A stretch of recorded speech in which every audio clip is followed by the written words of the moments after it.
Hey everyone, welcome back. I hope आप लोग सभी अच्छे होंगे। तो आज मैं आप लोग के साथ शेयर कर रही हूँ अपना डे रूटीन, मॉर्निंग रूटीन, जिसमें कि हमें अपने दिन को प्रोडक्टिव कैसे बनाएं ये देखना है। हम अपने 24 घंटे में 48 घंटों वाला काम कैसे करें। चलें आइए वीडियो को स्टार्ट करते हैं। यहाँ मैंने अपने ब्लॉग की स्टार्टिंग की है अर्ली मॉर्निंग से, और जैसे कि मैं आप लोग के साथ अपने हर ब्लॉग में शेयर करती हूँ अपना मॉर्निंग रूटीन। तो मेरा बेटा है मीराब, जो कि 5 इयर्स का है और स्कूल जाता है। तो सबसे पहले मैं यहाँ पे उसके लिए लंच प्रिपरेशन कर रही हूँ, जिससे कि मैं उसका लंच बॉक्स रख सकूँ।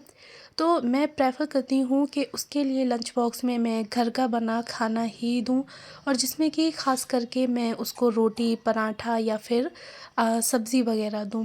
क्योंकि जो फ़ास्ट फूड वगैरह होते हैं, जैसे कि पास्ता है, मैगी है या भेलपूरी टाइप है, तो ये चीज़ें मुझे पर्सनली अच्छी नहीं लगती हैं, और इसी बहाने जो है वो बच्चा खाना खाने भी सीख जाता है। फ़ास्ट फूड देते रहने से बच्चों को फ़ास्ट फूड की ही आदत हो जाती है, फिर बच्चों को जो है वो घर का खाना अच्छा नहीं लगता है। तो मैं कोशिश करती हूँ ज़्यादा से ज़्यादा कि उसको जो भी दूँ वो डेली ही घर का बना हुआ फूड्स लंच बॉक्स में रखूँ, और जिसमें ख़ास करके सब्ज़ी और पराठा, पूड़ी, कचौड़ी, मतलब कुछ भी हो लेकिन घर का बना खाना ही हो। तो यहाँ आज मैं उसके लिए बना रही हूँ आलू ज़ीरा। तो यहाँ पे मैंने सबसे पहले थोड़ा सा ऑयल लिया था और उसमें ज़ीरा डाल दिया। जब ज़ीरा भुन गया था तो मैंने उसमें डाल दिए थे आलू। उसके बाद मैंने फिर इसमें 2 से 3 हरी मिर्ची यहीं पे कट करके ऐड कर दी थी, और साथ में थोड़ी सी हल्दी और नमक डाला है। इसमें मैंने और कोई मसाले ऐड नहीं किए हैं, क्योंकि बच्चों के अकॉर्डिंग हमें हल्की सब्ज़ी यानी कि हल्की मसालों की ही सब्ज़ी बनानी है। तो ये सब्ज़ी काफ़ी टेस्टी होती है, आप लोग ट्राई करके देखें, और बन भी क्विक सी जाती है। तो यहाँ सब्ज़ी मेरी बन के रेडी थी, आटा भी मैंने अपना लगा लिया था, और मीराब को मैंने उठा दिया था, तो जैसे कि वो फ्रेश वगैरह होके अपना ब्रेकफास्ट कर रहा था। तो तब तक मैं यहाँ पे मीराब के लंच बॉक्स के लिए पराठा भी बना के रेडी कर दूँगी। तो पराठा जो होता है वो मैं स्क्वायर शेप में बनाती हूँ, और अंदर घी वगैरह लगा के लेयरिंग काफ़ी अच्छी हो जाती है। और जो स्क्वायर शेप का पराठा होता है उसकी एक एक परत हो जाती है, और काफ़ी ही क्रंची पराठा बनता है। आप लोग भी ट्राई कर सकते हैं। तो यहाँ मैंने इस तरह से अंदर घी वगैरह लगा के फिर इसको अच्छे से मैंने बेल लिया था।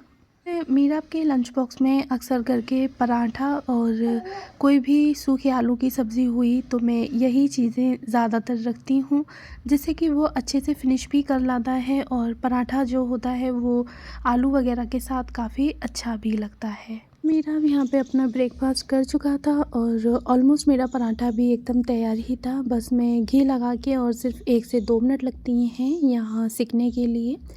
तो बस लो फ्लेम पे ही, और ये देखें पराठे की एकदम अलग अलग परत हो गई हैं। तो इस तरह से काफ़ी अच्छा लगता है पराठा, एकदम टेस्टी और क्रंची सा हो जाता है। तो बस पराठा भी मेरा तैयार था, और इसके बाद मैंने फिर मीराब को सावा दिला दिया था, यानी कि उसको बात करा दिया था, और उसके बाद फिर मीराब को रेडी कर दिया था मैंने स्कूल के लिए। और मीराब का जो बैग वगैरह होता है तो वो मैं रात में ही लगा के रख देती हूँ, उसकी बुक्स वगैरह चेंज करके। यह पराठा भी सिक के मेरा रेडी था, और मेरे पास टाइम था, तो मैंने यहाँ पे तुरंत ही अपनी दाल बनने के लिए भी रख दी थी, कि जब हम एक बार किचन में आए हैं तो क्यों ना हम अपना किचन का ज़्यादा से ज़्यादा काम करने की कोशिश करें। तो यहाँ मैं अरहर की दाल बना रही हूँ, और बहुत ही सिंपल तरीके से बना रही हूँ। तो इसको मैंने से वॉश करके और पानी के साथ नमक डाल के ऐसे ही बस विसिल आने के लिए रख दिया था इसको गैस पे। और उसके बाद फिर मीराब को रेडी करने के बाद मैं यहाँ आ गई थी उसका लंच बॉक्स रखने के लिए। तो लंच बॉक्स में वही ज़ीरा आलू की सब्ज़ी और साथ में एक पराठा, तो मैंने उसका लंच बॉक्स पूरा रेडी करके रख दिया था। साथ में उसकी वाटर बोतल भर दी थी, और उसका बैग कम्प्लीटली तैयार था। और यहाँ पे मीरा भी पूरे तरीके से तैयार हो गया था, तो वो चला गया था फिर अपने पापा के साथ स्कूल। और मीराब के स्कूल जाने के बाद मैं 10 से 15 मिनट जो होती हैं वो दानिन को देती हूँ, उसके साथ खेलती हूँ। और उसके बाद फिर मैं अपना जो है वो काम यानी कि घर की क्लीनिंग वगैरह स्टार्ट कर देती हूँ। चाहे छोटे हों या बड़े हों, उनके साथ टाइम स्पेंड करना हमारा एक अच्छा वक्त होता है और साथ में हमारी उनसे बॉन्डिंग भी काफ़ी अच्छी हो जाती है। तो मैं तो ज़्यादातर मीराब और दानिन दोनों के साथ टाइम स्पेंड अच्छे से करती हूँ। तो ये देखें, दानिन के साथ खेलने के बाद फिर मैं जब किचन में आई थी तो दाल मेरी एकदम अच्छे से ठंडी हो गई थी, क्योंकि उसकी विसिल भी ठंडी हो गई थी। तो फिर यहाँ पे मैंने 4 से 5 हरी मिर्ची को कट करके मैंने इसमें डाल दिया था और फिर से मैंने इसके फ्लेम को ऑन कर दिया था, जैसे कि जो दाल अभी थोड़ी खड़ी खड़ी है वो एकदम अच्छे से पानी और दाल एक साथ मिल जाए। और साथ में इसके साथ मैंने कुछ मिर्चों को तला था, तो इन मिर्चों को मैंने बीच में से एक एक कट लगा लिया था और इनमें थोड़ा सा मैंने नमक ऐड करा है, यानी कि मिर्ची में जो है वो थोड़ा थोड़ा नमक भर लिया है। आप चाहें तो इसमें नमक और जो पिसी हुई खटाई होती है उसको भी भर सकती हैं, या फिर आप अचार का मसाला भी इसमें भर सकती हैं। बट मुझे ये ज़्यादातर नमक की ही अच्छी लगती हैं, तो मैं इन्हें नमक भर के ही सिर्फ़ ऐसे ही सादा फ्राई कर लेती हूँ। और ये ख़ास करके ना इस अरहर की दाल के साथ बहुत ज़्यादा टेस्टी लगती हैं। तो मिर्चें भी मेरी हो चुकी थी और दाल भी मेरी एकदम बन के तैयार है। तो इसके बाद फिर मैंने अपनी दाल में तड़का लगाया था, तो तड़के के लिए मैंने उसी पैन में थोड़ा सा ऑयल डाल लिया था और ऑयल जब हो गया था तो मैंने इसमें ऐड कर दिया था लहसुन। तो ये देखें, दाल मेरी एकदम परफेक्टली बन के तैयार हो गई है, न ज़्यादा गाढ़ी न ज़्यादा पतली। और यहाँ लहसुन भी मेरा हो चुका था, तो फिर मैंने दाल में लगा दिया था अपने तड़का। और यहाँ पे फिर मेरा जो है वो किचन का काम ऑलमोस्ट सारा ख़त्म हो गया था। क्लीनिंग वगैरह मैंने फिर अपनी स्टार्ट कर दी थी। क्लीनिंग वगैरह करने के बाद फिर जो कपड़े थे मेरे थोड़े, तो मेरे पास टाइम था इतना, तो मैंने फिर यहाँ पे प्रेस लगा ली थी, क्योंकि ना अभी बारिश का मौसम चल रहा है तो लाइट का कोई भरोसा नहीं रहता कब आ जाए कब चली जाए। तो फिर यहाँ मैं प्रेस करने लगी थी।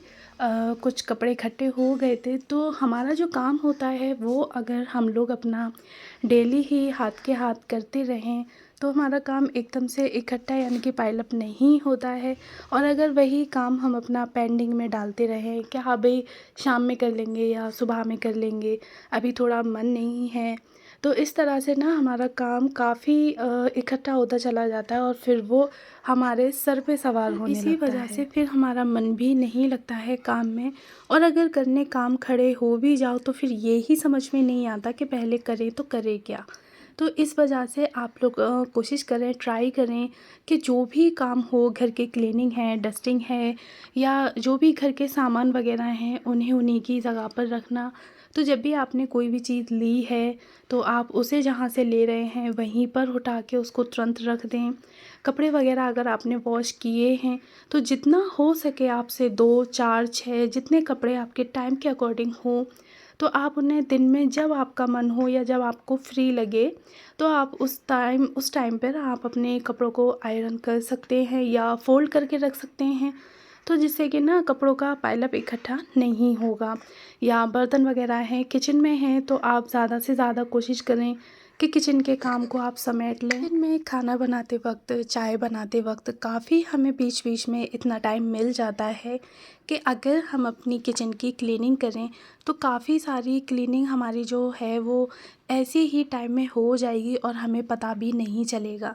जैसे कि कोई भी जार वगैरह हैं, मसालों के डब्बे हैं, आप उन्हें पोंछ के रख सकते हैं। बर्तन वगैरह हैं जो कि धुले हुए, वॉश करे हुए रखे हैं, तो आप उन्हें बर्तनों में मतलब जहाँ उनकी जगह है उन्हें रख सकते हैं। और जैसे बास्केट वगैरह है या फिर फर्नीचर वगैरह है तो आप उसकी भी अच्छे से क्लीनिंग कर सकते हैं। फ्रीज़ वगैरह है उसकी कोई भी एक शेल्फ़ आप उसको क्लीन कर सकते हैं। तो जिस जगह हम काम करते हैं उस जगह को अच्छे से एकदम क्लीन कर सकते हैं। तो यहाँ फिर मैं अपनी प्रेस वगैरह करने के बाद, क्लीनिंग करने के बाद सारे काम से एकदम अच्छे से फ्री हो गई थी। और उसके बाद फिर बारी आई थी दानीन की। तो यहाँ मैंने फिर दानीन को उसको बात करा के और यहाँ फिर उसको मैंने तैयार कर दिया था। ज़ाहिर है कि होम मेकर्स बनना हर किसी की ख्वाहिश नहीं होती है, बट ज़्यादातर हम लोग होम मेकर्स ही बनते हैं। तो जब अगर होम मेकर्स बन ही गए हैं तो क्यों ना हम वो सारी रिस्पॉन्सिबिलिटीज़ अपनी एकदम अच्छे से निभाएं, जिससे हमें भी लगे कि हाँ भाई हमारे पास एक ज़िम्मेदारी है और बखूबी हम उसको निभाते हैं। तो यहाँ देखें दानिन को मैंने तैयार कर दिया था, फिर वो काफ़ी खुश हो गई थी और खेलने के मूड में आ गई थी।